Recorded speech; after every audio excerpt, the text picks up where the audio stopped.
24 नवंबर साल 1971 की बात है। अमेरिकन एयरलाइंस की फ्लाइट 305 पोर्टलैंड से टेक ऑफ करती है। यह फ्लाइट एक नॉर्मल पैसेंजर फ्लाइट है जो सिएटल जा रही है, लेकिन इस फ्लाइट में बैठे क्रू मेंबर्स और पैसेंजर्स इस बात से अनजान हैं कि आने वाले कुछ पलों में उनके साथ कुछ ऐसा होने वाला था जो आज से पहले कभी भी नहीं हुआ था। अनफॉर्चुनेटली इस प्लेन को एक पर्सन द्वारा हाईजैक कर लिया जाता है और यह हाईजैकर पैसेंजर्स को रिहा करने के लिए काफी मात्रा में पैसों की डिमांड करता है अमेरिकन सरकार से। अब बात पैसेंजर्स की थी तो अमेरिका की गवर्नमेंट ने इस हाईजैकर के सारे डिमांड्स को पूरा कर देती है, लेकिन इसमें दिलचस्प बात तो ये है कि जो पैसे हाईजैकर को दिए जाते हैं उसके सारे सीरियल नंबर्स को भी नोट कर लिया जाता है ताकि बाद में जब हाईजैकर इन पैसों को यूज करे तो उसे बड़े आसानी से पकड़ा जा सके। यहाँ पर प्लान तो काफी बढ़िया था, लेकिन आगे जो होता है वह आज भी अमेरिका के इतिहास में एक हिस्टोरिकल ब्लंडर है, क्योंकि जब हाईजैकर को पैसे मिल जाते हैं उसके कुछ ही समय बाद वह हाईजैकर प्लेन से अचानक से गायब हो जाता है। और यहाँ पर काफी हैरान कर देने वाली बात तो ये है कि आज 50 साल से भी ज्यादा होने को है और आज भी अमेरिका में ये एक मिस्ट्री बनी हुई है कि वह हाईजैकर उस दिन प्लेन से कहां गायब हो गया। इवन अमेरिका की सबसे बड़ी एजेंसीज भी आज तक इस केस में उलझी हुई हैं। आखिर क्या हुआ था एक्चुअल में उस दिन? आइए आज के इस वीडियो में डिटेल में जानते हैं इस पूरे इंसिडेंट को।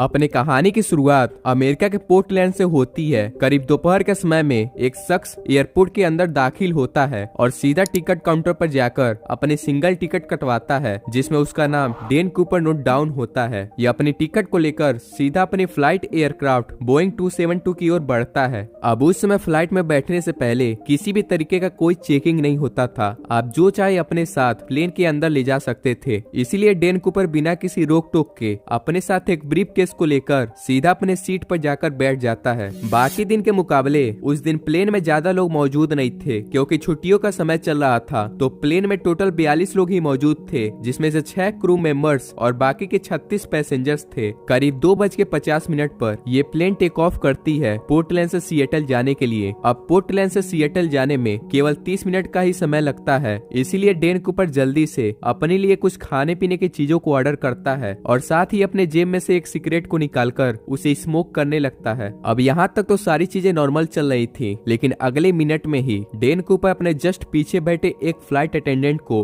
अपने पास से एक लेटर देता है जिनका नाम फ्लोरेंस शेफनर था। अब इस लेटर को पाने के बाद फ्लोरेंस शेफनर को लगा कि शायद डेन कूपर उन्हें अपना नंबर दे रहा है ताकि वह उनसे बात कर सके, और यही समझकर वह उस लेटर को बिना पढ़े अपने पॉकेट के अंदर रख लेती है। लेकिन डेन कूपर एक बार फिर उस एयर होस्टेस से कहता है कि मैडम आपके लिए बेहतर होगा कि आप उस लेटर को एक बार देख लें। अब फ्लोरेंस शेफनर उस लेटर को खोलकर देखती हैं तो उसमें लिखा था कि miss I have a bomb here and I would like you to sit by me, यानी मेरे पास बम है और मैं चाहता हूँ कि आप मेरे पास आकर बैठें। अब इस लेटर को पढ़ने के बाद फ्लोरेंस फौरन ही डेन कूपर के बाजू वाले सीट पर जाकर बैठ जाती हैं और अपने साथ काम करे दूसरे एयर होस्टेस को अपने पास बुलाती हैं जिनका नाम टीना मकलो होता है। जब टीना मकलो डेन कूपर के पास आती हैं तो उन्हें देखने को मिलता है कि डेन कूपर के पास एक ब्रीफ केस होता है जिसमें बम को रखा गया था, यानी अब सीधे शब्दों में कहा जाए तो यह प्लेन अब हाईजैक हो चुका था। अब डेन कूपर उनसे कहता है कि मेरे कुछ डिमांड्स हैं जिनको अगर नहीं पूरा किया गया तो मैं इस बम को इसी प्लेन में ब्लास्ट कर दूंगा। अब फ्लोरेंस और टीना मकलो इन बातों को सुनने के बाद काफी डर जाते हैं, क्योंकि यह पहली बार था कि किसी ने प्लेन को हाईजैक किया था, वह भी किसी बम के जरिए। एक्चुअली में हाईजैकर के 3 डिमांड्स थे। उसे 5 बजे से पहले $2 लाख कैश चाहिए था, जिसको अगर आज के समय से कंपेयर किया जाए तो करीब $1.5 मिलियन से भी अधिक होता है। इसके अलावा 4 पैराशूट के साथ जब ये प्लेन सिएटल एयरपोर्ट पे लैंड करेगा तो इसके रिफ्यूलिंग के लिए सारी चीजें रेडी होनी चाहिए। अब एयर होस्टेज इन सारी डिमांड्स को एक टेलीकॉम के जरिए कैप्टन स्कॉट को बताती हैं कि अभी पीछे कैबिन में क्या होने लगा है, और यदि हाईजैकर के इन डिमांड्स को नहीं पूरा किया गया तो वह हमें धमकियां दे रहे हैं कि वह इस बम को इसी प्लेन में फोड़ देंगे। कैप्टन स्कॉट जो इस प्लेन के पायलट पायलट थे वह इन सारी बातों को सुनने के बाद वह फौरन ही कम्युनिकेट करते हैं सिएटल एयरपोर्ट से और उन्हें सारी बातें बताते हैं कि सर अभी हमारे साथ प्लेन में क्या होने लगा है, आप प्लीज जल्द से जल्द कुछ कीजिए। अब सिएटल एयरपोर्ट वह फौरन इस सिचुएशन के बारे में वहाँ की लोकल अथॉरिटीज और FBI को इन्फॉर्म करती है, जिसके बाद कैप्टन स्कॉट को कहा जाता है कि वह प्लेन को कुछ समय बाद ही लैंड करें, क्योंकि हाईजैकर के सारे डिमांड्स को फुलफिल करने में हमें थोड़ा समय चाहिए होगा। अब इधर कैप्टन स्कॉट सारे पैसेंजर से बताते हैं कि प्लेन में कुछ खराबी होने के कारण ये प्लेन थोड़ा लेट लैंड करेगा। अब जहां पोर्टलैंड से सिएटल जाने में केवल 30 मिनट का समय लगता था, अब वहां पर 2 घंटे से भी ज्यादा होने को थे और अभी भी ये प्लेन लैंड नहीं हुआ था। करीब 5:24 पर फाइनली जाकर कैप्टन स्कॉट को कहा जाता है कि वह अब इस प्लेन को लैंड कर सकते हैं, जिसके बाद कैप्टन स्कॉट डेन कूपर से परमिशन मांगते हैं जहाज को लैंड करने के लिए, लेकिन डेन कूपर उनसे कहता है कि जहाज को मेन एयरपोर्ट पे नहीं बल्कि जो रनवे एयरपोर्ट से सबसे दूर हो वहां पर जहाज को लैंड किया जाए। अब जहाज को मेन एयरपोर्ट से सबसे दूर एक सुनसान जगह पर लैंड किया जाता है, जिसके बाद डेन कूपर को 4 पैराशूट और पैसों से भरा एक थैला दिया गया जो पूरे $2 लाख बनते थे। अब वादे के अनुसार डेन कूपर ने पैसेंजर्स और 2 क्रू अटेंडेंट को भी जाने की परमिशन दे देता है। इसके बाद प्लेन की दोबारा से रिफ्यूलिंग की जाती है और एक बार फिर प्लेन टेक ऑफ होने के लिए रेडी होता है, लेकिन इसी बीच वहाँ की लोकल अथॉरिटीज और पुलिस डेन कूपर से काफी मिलने की कोशिश करते हैं, लेकिन वह इस काम में नाकाम रहते हैं। करीब 7:40 पर प्लेन एक बार फिर से टेक ऑफ करता है और इसमें प्लेन में केवल 5 लोग मौजूद थे, जिनमें से एक तो डेन कूपर खुद था और बाकी के 4 में से 2 क्रू अटेंडेंट और 2 पायलट मौजूद थे। टीना मैकलॉ जो अभी भी प्लेन में मौजूद थी वो हाईजैकर और कैप्टन स्कॉट के बीच मैसेज पहुंचाने का काम कर रही थी। एक्चुअली में अब डेन कूपर का अगला डिमांड था कि इस प्लेन को सीधा मैक्सिको सिटी ले जाया जाए, जो अभी भी 4000 किलोमीटर से ज्यादा दूर था, लेकिन को पायलट ने डेन कूपर से कहा कि सर ऐसा तो पॉसिबल नहीं होगा कि हम प्लेन को सीधा मैक्सिको सिटी ले जाएं। अगर प्लेन में पूरा फ्यूल भी भरा होगा तब भी हमें रिफ्यूलिंग के लिए कहीं बीच में ही लैंड करना होगा। इसीलिए पायलट डेन कूपर को 3 चॉइसेस देते हैं, फिनिक्स, यूमा और Reno. Fortunately Dan Cooper Reno के लिए राजी हो जाता है, लेकिन वह पायलट से कहता है कि इस जहाज का एल्टीट्यूड 10,000 फीट होना चाहिए और इसकी स्पीड 300 किलोमीटर प्रति आवर के अप्रॉक्स होनी चाहिए, और साथ ही इस जहाज की मोबाइल सीढ़ियां भी खुली होनी चाहिए जो इस जहाज की दूसरी सीढ़ी थी। अब यहाँ पर एक चीज मेंशन करना जरूरी है कि उस समय के जहाजों में 2 तरह की सीढ़ियां होती थी, एक तो आजकल के हर एक जहाजों में देखने को मिलती है और दूसरी जो उस समय के जहाजों में पीछे हुआ करती थी। अब इस सीढ़ी की खास बात तो ये थी कि ये प्लेन के उड़ते समय भी इसे बड़े आसानी से खोला जा सकता था, तो इसीलिए पायलट ने इन मोबाइल सीढ़ियों को खुला रखा। मोबाइल सीढ़ियों को खुले अभी 2 मिनट भी नहीं हुए थे कि तभी अचानक से डेन कूपर को अपने अगल बगल 2 और प्लेन उड़ते हुए नजर आते हैं। ये प्लेन एक्चुअल में डेन कूपर के लिए ही भेजे गए थे ताकि वह जब प्लेन से भागे तो उसे बड़े आसानी से देखा जा सके, लेकिन आगे जो होता है वह आज भी एक ऐतिहासिक मिस्ट्री है, क्योंकि अगले ही पल डेन कूपर टीना मैकलॉ से कहता है कि आप सभी कॉकपिट में चले जाइए और उसका दरवाजा अंदर से लॉक कर लीजिएगा, जिसके बाद टीना मैकलॉ कॉकपिट के अंदर चली जाती है और जैसे ही वह दरवाजे को लॉक करने वाली थी तब वो आखिरी मोमेंट था जब डेन कूपर उन्हें दिखाई देता है। वो अपनी पीठ पर कुछ सामान को बांध रहा था।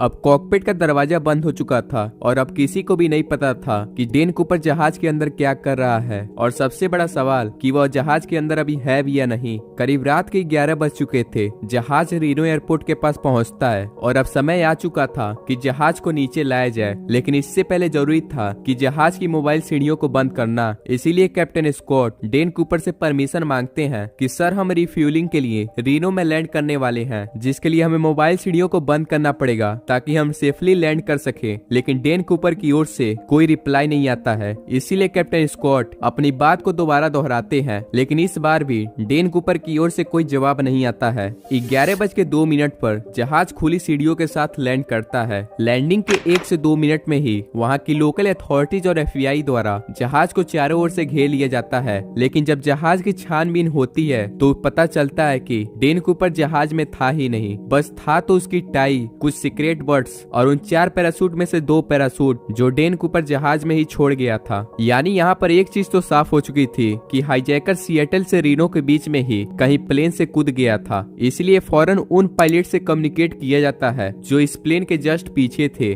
जब उन पायलट से पूछा जाता है कि क्या हुआ था एक्चुअल में, हाईजैकर किस लोकेशन पे जंप किया था, क्या आप लोगों के पास कोई अनुमान है, लेकिन उन पायलट्स द्वारा पता चलता है कि उन्होंने तो ना ही हाईजैकर को प्लेन से कूदते हुए देखा, और सबसे हैरान कर देने वाली बात तो ये थी कि उनको तो ये भी नहीं पता चला कि उस बीच मोबाइल सीढ़ियों को भी खोला गया था। शायद से रात काफी ज्यादा हो चुकी थी, इसीलिए उन पायलट्स को ये सब होते हुए पता नहीं चला। लेकिन दूसरी तरफ जब कैप्टन स्कॉट से इसके बारे में पूछा जाता है तो उनके जरिए कुछ जरूरी इंफॉर्मेशन सामने निकल करके आती है। वे बताते हैं कि करीब 8:02 पर जहाज के प्रेशर में कुछ चेंजेज आए थे और इसी समय के आसपास मोबाइल सीढ़ियों को भी खोला गया था, और वैसे में भी जहाज ऑटो पायलट पे था तो सारी चीजें पहले से ही रिकॉर्ड थी। अब इन सारी इंफॉर्मेशन की हेल्प से हाईजैकर का एक ड्रॉप लोकेशन फाइंड होता है, वाशिंगटन। ये उन एरियाज में से था जहाँ पर काफी ऊंची ऊंची पहाड़ियाँ, काफी घने जंगल, बहती हुई बड़ी बड़ी नदियाँ, और वेदर कंडीशन की बात करें तो यहाँ का एनवायरमेंट काफी कोल्ड रहता है। अब इस एरिया में छानबीन करने से पहले जिन लोगों ने डैन कूपर को देखा था उनके जरिए एक स्केच बनाकर रेडी होता है जो बिल्कुल दिखने में डैन कूपर की थी।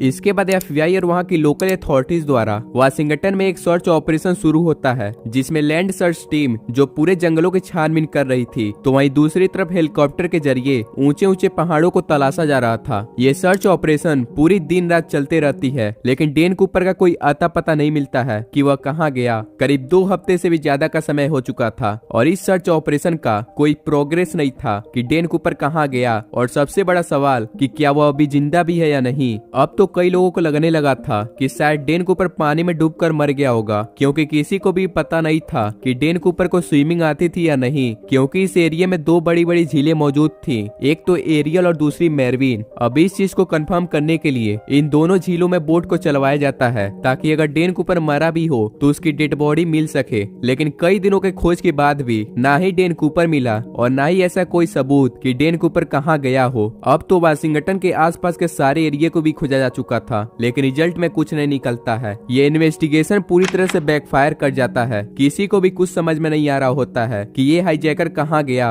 अब तो FBI के पास एक आखिरी उम्मीद थी उन सीरियल नंबर्स का जो पैसे हाईजैकर को दिए गए थे। वह उन सारे सीरियल नंबर्स को पब्लिक कर देती है, खास करके अखबारों में और उन जगहों पर जहाँ पर भारी मात्रा में पैसों की लेन देन हो रही हो, क्योंकि हर किसी को विश्वास था कि अगर डैन कूपर जिंदा होगा तो वह कहीं न कहीं पैसों को जरूर खर्च करेगा। लेकिन इन सब चीजों को करने के बावजूद कई साल बीत जाते हैं, लेकिन डैन कूपर का कोई अता पता नहीं मिलता है। अब तो FBI को भी लगने लगा था कि शायद डैन कूपर मर गया होगा, या तो किसी जंगली जानवर ने मार दिया होगा या फिर वह किसी पहाड़ियों में गिर के मर गया होगा। अब FBI फैसला करती है कि वह इस केस के इन्वेस्टिगेशन को यहीं पर बंद कर देगी, लेकिन आगे जो होता है वह इस केस को एक नई मोड़ पे ले जाने वाली थी। एक्चुअली में इस केस के करीब 9 साल बाद 10 फरवरी 1980 को एक 8 साल का बच्चा जो अपने पेरेंट के साथ छुट्टियां मनाने के लिए कोलंबिया रिवर के पास आया होता है, लेकिन जब वो कैंप फायर बनाने के लिए मिट्टियों को खोद रहा था तभी उसके अंदर से उसे नोटों की 3 बंडलें मिलती हैं जो दिखने में काफी खराब हो चुकी थी। जैसे लग रहा था कि उसे कई सालों से उसी जमीन में रखा गया हो। इसीलिए इस बच्चे के परिवार वालों ने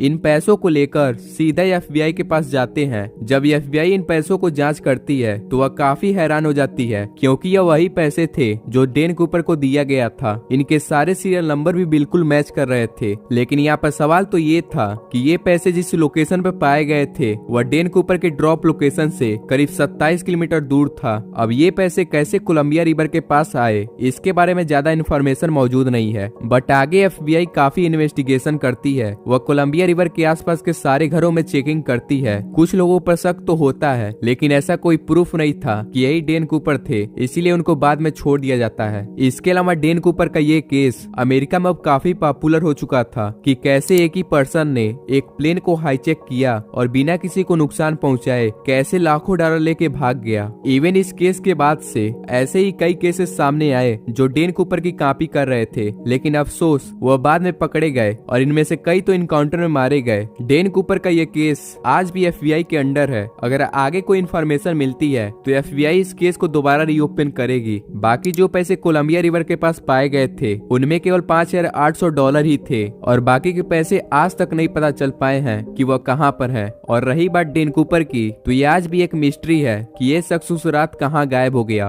आपको क्या लगता है क्या हुआ होगा उस रात जब डेन कूपर प्लेन से जंप किया होगा? क्या वह सेफली बच पाया होगा या नहीं? कमेंट में करके जरूर बताइएगा।